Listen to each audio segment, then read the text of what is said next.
चलो भाई, तो कल हमने क्या है, कुछ कॉन्सेप्ट किए थे, उनका एक छोटा सा क्विक रिवीजन। ठीक है, कल हमने एक कॉन्सेप्ट किया था, electric potential due to dipole in axial direction किया था। उसका फॉर्मूला क्या बन के आया था?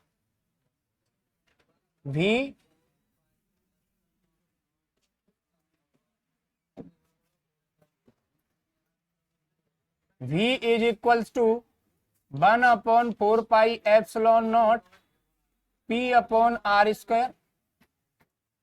ये फॉर्मूला बन के आया था, ये एक्सियल डायरेक्शन में था।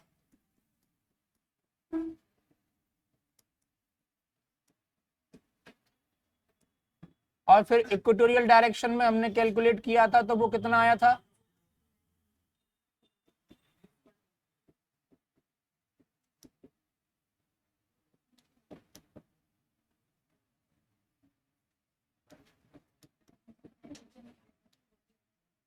इक्वेटोरियल डायरेक्शन, है ना।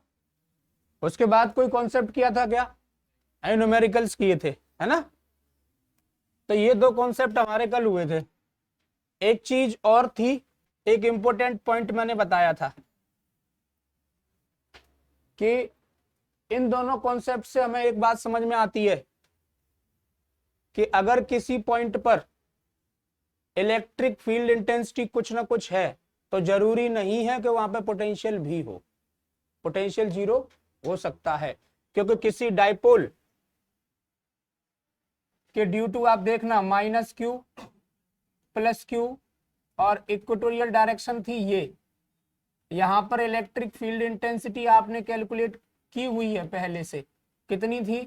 E is equals to 1/4πε0 P/r³। ठीक। और जब यहां पर इलेक्ट्रिक पोटेंशियल कैलकुलेट किया था तो क्या आया? 0। तो मतलब इक्वेटोरियल डायरेक्शन में या ब्रॉड साइड ऑन डायरेक्शन में इलेक्ट्रिक फील्ड इंटेंसिटी तो कुछ ना कुछ होती है, पर पोटेंशियल क्या हो जाता है? और भी पॉइंट है, आप देखोगे मिड पॉइंट पर, यहां मिड पॉइंट पर अगर पोटेंशियल कैलकुलेट करोगे तो 0 आएगा। इलेक्ट्रिक फील्ड इंटेंसिटी कैलकुलेट करोगे तो कुछ ना कुछ वैल्यू आएगी उसकी। ठीक है, क्या r³ ही था? या इलेक्ट्रिक फील्ड की बात हो रही है, फर्स्ट चैप्टर की बात हो रही है? ठीक, ये दो फॉर्मूले आप याद रखो, इन्हीं पर बेस्ड अभी न्यूमेरिकल करना है। ठीक, यहां पर जो P हुआ करता था, वो P की वैल्यू भी लिख लो, Q इंटू 2L, या इस फॉर्म में लिख लो, चार्ज इंटू लेंथ। अभी डायपोल का डायपोल मूवमेंट अगर कैलकुलेट करना हो P, तो यहां से आएगा। ठीक है, देखिए आज जो लोग नए आए हैं उनके लिए थोड़ा सा कॉन्सेप्ट टफ हो सकता है, मतलब कम समझ में आएगा, क्योंकि कुछ चीजें हैं जो पीछे हो चुकी हैं, वो वीडियो से कवर करनी पड़ेंगी आपको। उसके बाद आज का कॉन्सेप्ट समझ में आएगा। और आज से जो 2 दिन पहले से आ रहे हैं, मतलब जब से चैप्टर स्टार्ट हुआ है, उनको ये काफी चीजें समझ में आ जाएंगी। ठीक, जो आज आए हैं वो इनको समझ लो। ये फॉर्मूला है पोटेंशियल कैलकुलेट करने का। इसमें P एक नई क्वांटिटी इंट्रोड्यूस हुई है, जो कि फर्स्ट चैप्टर में ही हो चुकी होती है, पर आपके लिए नई है, तो उसका फॉर्मूला है Q इंटू 2L। ये भी समझ में नहीं आ रहा तो चार्ज इंटू लेंथ समझ लो, अभी क्वेश्चन आएगा तब समझते हैं। ठीक है, और अगर हमें डायपोल की लेंथ के परपेंडिकुलर डायरेक्शन में कोई क्वांटिटी फाइंड आउट करनी है, तो वो इक्वेटोरियल डायरेक्शन या ब्रॉड साइड ऑन डायरेक्शन कहलाती है। और अगर इसकी लेंथ के अलोंग करना होता है कैलकुलेट, तो वो एक्सियल डायरेक्शन कहलाती है। क्लियर है? बात करते हैं इन्हीं दो फॉर्मूला पर बेस्ड न्यूमेरिकल्स की। ये है आपका पहला न्यूमेरिकल, जो आपसे कह रहा है two equal and opposite charge, value कितनी है चार्ज की? 2 माइक्रो कूलम। कितनी है? Are placed at a separation of 3 centimetre. Separation दे दिया गया है आपको कितना, 3 centimetre. Calculate the dipole movement, also find out the electric potential at a point 2 metre. कितने मीटर पे, कहां से, डाइपोल से, है ना। तो वो तो आर ही माना जाएगा, वो कोई बड़ी बात नहीं है, क्योंकि डाइपोल बहुत छोटा होता है, उसके चार्जेस के बीच का सेपरेशन बहुत कम होता है। कहां फाइंड आउट करना है, and on position. And on position को एक्सियल पोजीशन बोलते हैं, ये समझ लो पहले। और ब्रॉड साइड ऑन को मैंने आपको बता ही दिया है, इक्वेटोरियल डायरेक्शन, लेंथ के परपेंडिकुलर वाली डायरेक्शन। क्लियर है। पहले यहां पर लिख लो गिवन। क्या लिखोगे, आपको क्या क्या दिया हुआ है, आपको दिया हुआ है Q कितना है, +-2 माइक्रो कूलम। बेटा माइक्रो कूलम को जब कूलम में कन्वर्ट करते हैं तो बताओगे क्या आएगा, 10⁻⁻6 का मल्टीप्लीकेशन। तो ये कूलम में कन्वर्ट हो गया। क्लियर। अब दोनों के बीच का सेपरेशन कितना दिया हुआ है, मतलब डाइपोल की लेंथ, मतलब 2L डिस्टेंस आपको गिवन है, कितना है, 3 सेंटीमीटर। और 3 सेंटीमीटर को बेटा अगर मीटर में कन्वर्ट करोगे तो 10⁻⁻2 का मल्टीप्लीकेशन और कर दोगे। ये ऐसा ही सिस्टम में आ गया। अब आ जाइए सीधा कहां पर, कैलकुलेट द डाइपोल मूवमेंट। बेटा डाइपोल मूवमेंट क्या होता है आपको पता है क्या, P होता है, P फाइंड आउट कर सकते हो, अभी अभी फॉर्मूला बताया है, P = Q × 2L। तो देखो P = Q × तो P = Q कितना है, 2 × 10⁻⁻6 और 2L है 3 × 10⁻⁻2। तो P की वैल्यू आपकी आ जाएगी 6 × 10⁻8 कूलम × मीटर। आपका जो 9th 10th का मैथ था, उस मैथ में वर्ड प्रॉब्लम से किसको प्रॉब्लम थी, वर्ड प्रॉब्लम्स जो थी ना, हाँ उसको उनसे किस किस को प्रॉब्लम थी, सबको। वही तो है ये, है ना। देखिए समझने की बात है, फिजिक्स आपका कोई ऐसा सब्जेक्ट नहीं है जो दूसरे गोले से बन के आया है। फिजिक्स आपका एप्लीकेशन ऑफ मैथमेटिक्स है, जो आप 10th तक पढ़ के आए हो। जो वर्ड प्रॉब्लम आप वहां डरते थे, जो आप ये कहते थे कि अरे ये जो चीज पढ़ रहे हैं हम, साइन थीटा कोस थीटा फलानो थीटा, ये कभी यूज तो किया नहीं है डेली लाइफ में, क्यों पढ़ रहे हैं हम उधर। वो इसलिए पढ़ रहे हैं क्योंकि फिजिक्स में यूज करने का है उसको, तो होता भी है, कई जगह हुआ है। ठीक है। आपने कन्वर्जन भी किया होगा, जो स्पीड वाले, स्पीड और डिस्टेंस के जो क्वेश्चन थे उनमें कन्वर्जन किया था कि नहीं, 5/18 का मल्टीप्लीकेशन करके मीटर पर सेकंड में कन्वर्ट करने का ऐसा कुछ कॉन्सेप्ट होगा। चलो आजा भैया, P कैलकुलेट हो गया।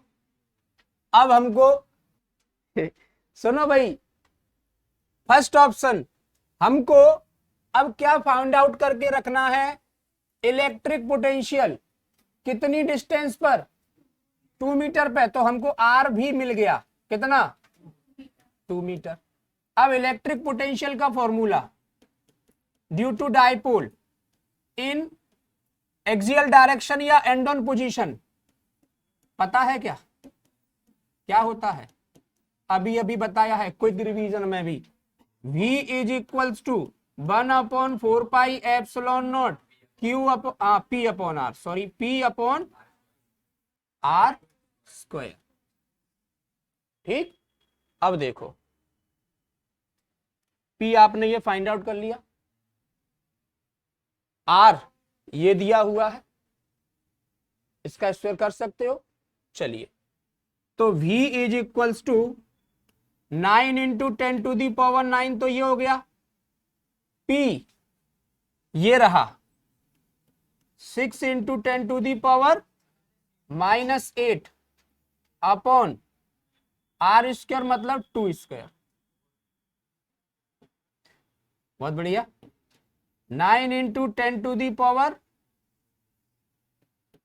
6 into 10 to the power upon 4। ठीक, खटापीटी कर लो।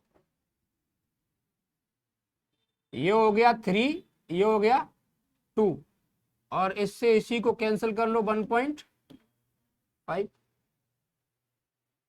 चलो 1.5 को 9 से मल्टीप्लाई करोगे तो 13.5 आएगा। करके देखो जरा, आएगा। और 10 टू दी पावर 9 और यहां 10 टू दी पावर -8 तो कितना आएगा 10। तो इसको मैं 135 लिख सकता हूं क्या? 135 वोल्ट। ये इसका आंसर आ गया। चेक कर लो पीछे एक बार आंसर सीधे। 2 मीटर डिस्टेंस पर एक्सियल डायरेक्शन में इलेक्ट्रिक पोटेंशियल 135 वोल्ट आएगा। आगे बात करते हैं ब्रॉड साइड ऑन पोजीशन में। इसका तो सबको पता है, कितना है 0। इक्वेटोरियल डायरेक्शन में electric potential due to dipole क्या होता है? चाहे कुछ भी कहता रहा है क्वेश्चन, पोटेंशियल क्या होगा? हो गया न्यूमेरिकल, जल्दी से नोट कर लो, आगे की बात करते हैं। सुनो, नेक्स्ट क्वेश्चन कर रहे हैं, बस अब बस हो गया। वो दूसरे में 0 बस, हाँ, इक्वेटोरियल डायरेक्शन में हमेशा 0 ही रहेगा। 0 वोल्ट, वहां 135 वोल्ट, यहाँ 0 वोल्ट लिख दो, क्या दिक्कत है इसमें? 0 के सामने कुछ लिखो चाहे मत लिखो, क्या दिक्कत है? सुनिए, अब ये क्वेश्चन थोड़ा ट्रिकी है, इसको थोड़ा सा पहचानना पड़ेगा। An electron situated at a distance of 5 meter on the axis of an electric dipole of dipole moment 2 into 10 to the power -9 coulomb metre. आपको पहले ही बताया था 90% क्वेश्चन आप सॉल्व कर देते हो यदि क्वेश्चन समझ में आ जाता है तो। आपसे क्या कहा जा रहा है कि एक डाइपोल है, ये है वो डाइपोल, -q और +q, आपको चार्जेस नहीं दिए, डायरेक्ट P दे दिया गया है। कितना दिया है? 10 टू दी पावर -9। अब इससे कितनी डिस्टेंस पर? 5 मीटर डिस्टेंस पर। कौन सी डायरेक्शन में? एक्सियल में। क्या रखा है? इलेक्ट्रॉन रखा है। क्या रखा है? इलेक्ट्रॉन रखा है। और इलेक्ट्रॉन पर चार्ज कितना होता है? नेगेटिव। समझ रहे हो बात को कि नहीं समझ रहे? बहुत बढ़िया। अब सुनो, ठीक है, अब इस इलेक्ट्रॉन को 5 मीटर डिस्टेंस से खिसका के कहां लाया जाता है? 4 मीटर पर। कहां लाया जाता है? 4 मीटर पर। ये 5 मीटर है, यहां से ये 5 मीटर है, मान के चलो ये 5 मीटर पर रखा हुआ है, समझना बात को। फिर इसको स्लाइड करके 4 मीटर पर लाया जाता है, तो वर्क कितना करना पड़ेगा ये पूछा है आपसे। अगर आपको पोटेंशियल डिफरेंस मिल जाए, क्या मिल जाए, तो आप वर्क निकाल सकते हो कि नहीं? क्योंकि पोटेंशियल डिफरेंस क्या होता है? VA minus VV is equals to W upon Q। समझना बात को ध्यान से। P आपको पता है, R आपको पता है, और यहां पर पोटेंशियल मिल जाएगा कि नहीं? कैसे मिलेगा? V is equals to 1/4πε0 P upon R square. अभी अभी कैलकुलेट किया है। जब यहां पर मिल जाएगा तो यहां पर नहीं मिलेगा क्या? क्योंकि यहां पे 4 मीटर है। क्या दिक्कत है? आया ना? अतः पोटेंशियल डिफरेंस मिलेगा कि नहीं मिलेगा, आया ना। अब पोटेंशियल डिफरेंस मिल गया तो वर्क मिलेगा कि नहीं मिलेगा। देखो गिवन क्या क्या है बेटा वो लिख लो पहले। P गिवन है 2 इंटू 10⁻⁻⁹ कूलम मीटर। और क्या दिया हुआ है, चार्ज गिवन है 1.6 इंटू 10⁻⁻19 कूलम। और R1 दिया है 5 मीटर, R2 दिया है 4 मीटर। सबसे पहला काम क्या है हमारा, पहले पोटेंशियल फाइंड आउट करो, फिर पोटेंशियल डिफरेंस फाइंड आउट करो, तो वर्क मिल जाएगा, आया ना। तो देखो इलेक्ट्रिक पोटेंशियल एट 5 मीटर क्या होगा, V is equals to 1/4πε0 P/r²। तो V is equals to 9 into 10⁹ 2 into 10⁻⁻9 upon कितना है 5 है, 5 स्क्वायर। ठीक, कैलकुलेट करो। देखो बेटा ये तो गया 10⁻⁻9 से 10⁻+9 गया, आपके पास आया 18 अपॉन 125, अरे सॉरी 25, मैंने क्यूब समझ लिया। सुनो बेटा शांत हो जा, 25 आ गया अपॉन 25। अब कर लो कैलकुलेशन, कितना आएगा बताओ। 0.7, ये 180 हो जाएगा ना, तो 7, फिर कितना बचा 5, तो पॉइंट लगा हुआ है 0 बढ़ा लो तो 2, 0.72 वोल्ट। क्लियर है। अब आगे की बात देखेंगे, देखना ध्यान से। अब electric potential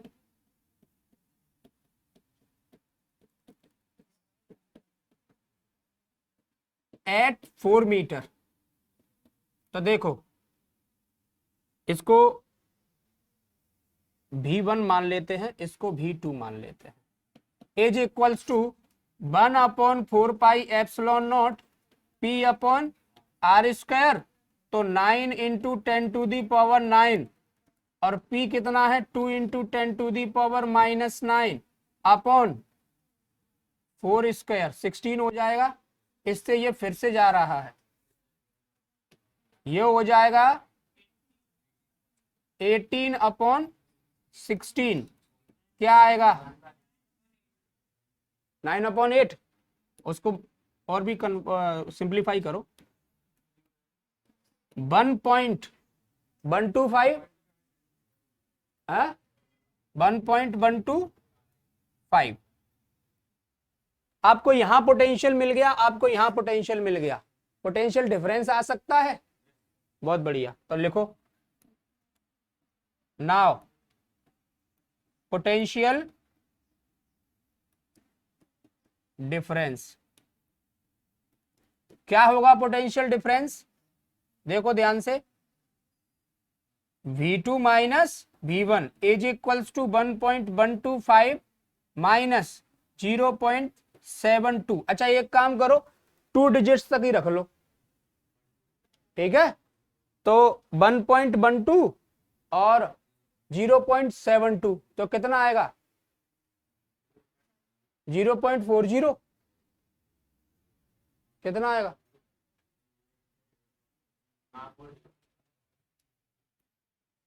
potential difference V2 minus V1 आएगा 0.40।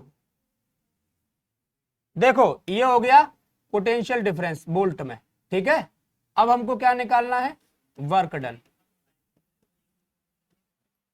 वर्क डन देखिए बेटा, वर्क डन क्या होगा, V2 माइनस V1 हम जानते हैं W/Q0। और ये कितना दिया है 0.40 as equals to W find out करना है, और ये दिया हुआ है 1.6।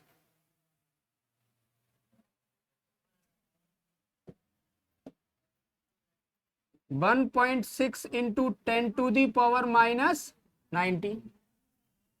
ठीक है, इसको इधर मल्टीप्लाई कर दो तो 0.40 into 1.6 into 10⁻⁻19 as equals to W. बताओ जरा कैलकुलेट करके कितना आएगा। 0.64, तो 0.64 into 10⁻⁻19 as equals to W. इसको 6.4 इंटू 10⁻20 लिख सकते हैं क्या? -20। हाँ ठीक है, तो 6.4 इंटू 10⁻⁻20 ये आ गया वर्क, और इसकी यूनिट है जूल। कर लो सॉल्व।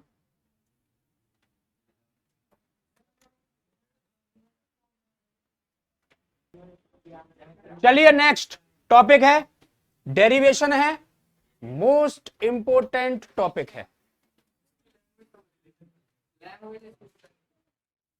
मोस्ट इंपोर्टेंट,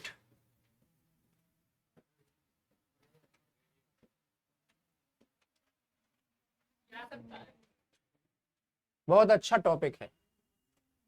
यहां से आपको इलेक्ट्रिक फील्ड की एक नई यूनिट भी मिलेगी। देखो अभी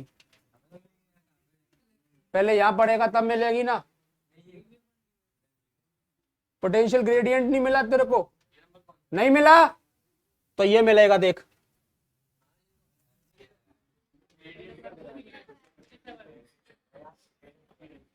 relation between electric field and electric potential, इसी को बोला जाता है पोटेंशियल ग्रेडियंट। तो देखो ये हमने एक चार्ज ले लिया है, और इस चार्ज की वजह से एक इलेक्ट्रिक फील्ड जनरेट कर देंगे। ये है इलेक्ट्रिक फील्ड ई। क्या है? अब की बार मैं आपको डिस्टेंस नहीं दूंगा, इस इलेक्ट्रिक फील्ड में ही मैंने एक पॉइंट मान लिया। ये क्या नाम दें इसको? बी पॉइंट नाम देंगे। क्या नाम देंगे? B point. और वहीं पर क्या करेंगे? एक और पॉइंट मानेंगे। क्या नाम दे दें? ए पॉइंट। ऐसा देखा था क्या कहीं? ये कॉन्सेप्ट आपने पढ़ा हुआ है electric potential due two point charge में, वही कॉन्सेप्ट है। बी पॉइंट और ए पॉइंट के बीच की डिस्टेंस में मान लेता हूं, क्या बोलो? dx। क्या मानूंगा? ठीक है। और अब क्या करूंगा? बी पॉइंट पर रख दूंगा मैं एक चार्ज Q0, तो इस चार्ज पर फोर्स लगेगा, ध्यान है क्या? और अब की बार मैंने यहां से लेके यहां तक की डिस्टेंस आपको नहीं दी, तो फोर्स कैसे निकालोगे? फोर्स कैलकुलेट करने के दो फॉर्मूले हैं आपके पास। F is equals to 1/4πε0 Q0 upon r², या F is equals to Q0E। बताओ कौन सा फॉर्मूला लगा दूं? दूसरा वाला। पहला लगेगा ही नहीं ना बेटा, समझो। यहां से यहां तक की डिस्टेंस मैंने नहीं दी ना आपको, इसलिए पहला वाला तो लगेगा ही नहीं। अब इलेक्ट्रिक फील्ड की वैल्यू दे दी है तो दूसरा वाला बड़ी आसानी से लगा देंगे। ठीक है, तो आ गई बात समझ में? तो आप लिख सकते हो force acting on Q0 charge क्या होगा? F is equals to Q0E। अब सोचो, यहां पर यदि पोटेंशियल, समझना ध्यान से, यहां पर पोटेंशियल में भी बी मान लूं, तो यहां पर पोटेंशियल भी ए होगा कि नहीं होगा? और भी ए जो होगा वो भी वी से कम होगा कि ज्यादा होगा?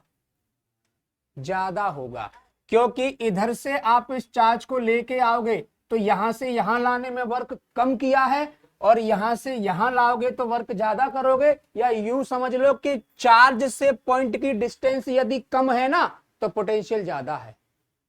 क्यों? क्योंकि पोटेंशियल का जो फॉर्मूला है वो क्या है, 1/4πε0 Q/R, और ये R डिस्टेंस इनवर्सली प्रोपोर्शनल है, बताया था फैक्टर ऑफ एक्टिंग में। डिस्टेंस कम होगी तो पोटेंशियल ज्यादा होगा, तो इसकी डिस्टेंस कम है तो इसका पोटेंशियल ज्यादा होगा, इसकी डिस्टेंस ज्यादा है तो इसका पोटेंशियल कम होगा। अब यदि ये ज्यादा है तो मैं इसकी टर्म में लिखना चाहता हूं VA को, तो VA को मैं क्या लिख सकता हूं, VV प्लस DV, हाँ या ना? क्योंकि अगर छोटी सी डिस्टेंस से आप डिस्प्लेस कर रहे हो तो थोड़ा सा ही पोटेंशियल बढ़ेगा कि नहीं बढ़ेगा, और इस VV को मैंने क्या मान लिया है, V मान के चलो। पोटेंशियल B पॉइंट पर V है तो A पॉइंट पर कितना हो गया, V प्लस DV। अब मिल गया पोटेंशियल एट B V और potential at A V plus DV। समझना, इसको थोड़ा सा और समझाता हूं ताकि समझ में आए। मान के चलो B पॉइंट पर पोटेंशियल है 5 वोल्ट, थोड़ा सा और आगे चले A पॉइंट पर हो गया 6.5, तो क्या इस 6.5 को मैं 5 प्लस 1.5 नहीं लिख सकता क्या V की टर्म में? वैसे ही लिखा है V प्लस DV। क्लियर है, आया ना? अब मैं क्या करूंगा, देखिए फोर्स तो मैंने अप्लाई कर दिया, अब वर्क डन भी तो करना है। समझ रहे हो कि नहीं समझ रहे? क्योंकि हमको चलना है रिलेशन किस किस के बीच में निकालना है, इलेक्ट्रिक फील्ड और इलेक्ट्रिक पोटेंशियल के बीच में। फील्ड हमको इंट्रोड्यूस हो गया, आ गया, अभी वर्क नहीं आया, क्योंकि वर्क से ही क्या आएगा, पोटेंशियल। तो वर्क कैसे होगा, इस चार्ज को मैं यहां से यहां लाने की कोशिश करूंगा और लाने में कुछ वर्क होगा, आ जा, हो गया वर्क, डिस्प्लेसमेंट हो गया।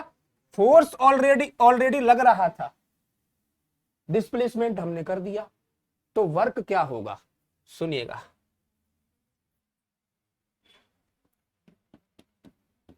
Work done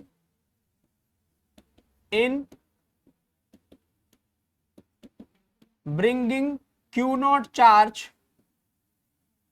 from V to A, तो W is equals to -F dx। F force है, dx डिस्प्लेसमेंट है, माइनस इसलिए है क्योंकि फोर्स रिपल्सिव है और डिस्प्लेसमेंट इस तरफ हो रहा है, दोनों के बीच एंगल 180।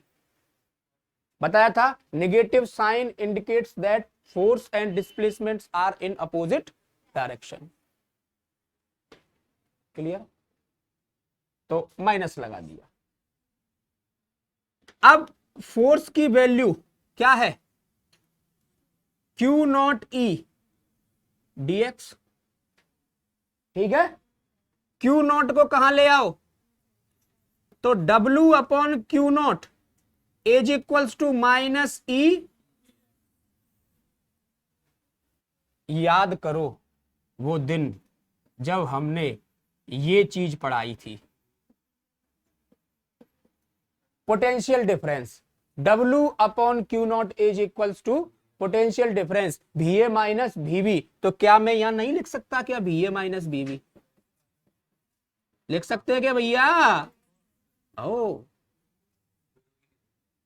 और VA आपको पता है कितना है, V प्लस, तो V plus DV minus V is equals to -E।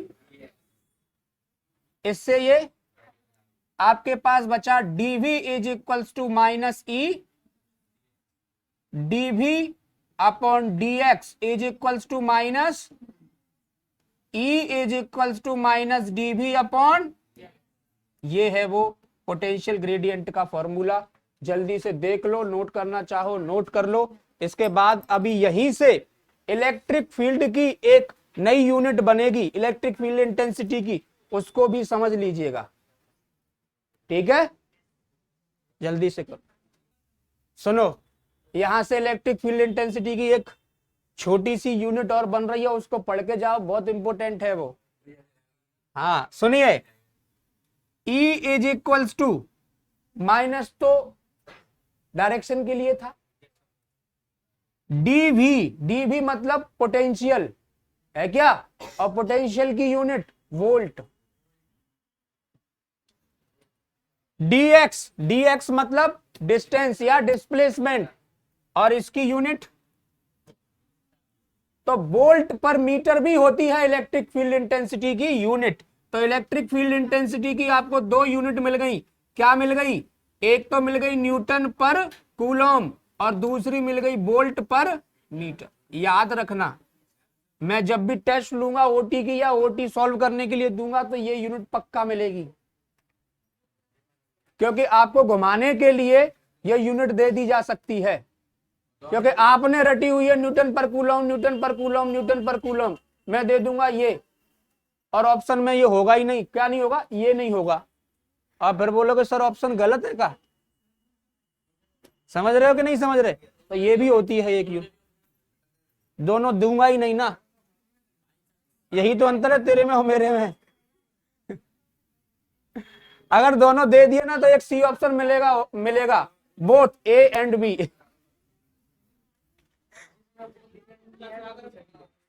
जी हाँ, दोनों एक ही चीज है। क्लियर है, पोटेंशियल ग्रेडियंट आपका हो गया है, मोस्ट इंपोर्टेंट टॉपिक है, 3 नंबर के लिए बहुत ज्यादा इंपोर्टेंट है। बिल्कुल आ सकता है। सुन लो पहले, आज के लिए इतना ही रखेंगे, कल इससे आगे की बात करेंगे, जा सकते हैं आप लोग।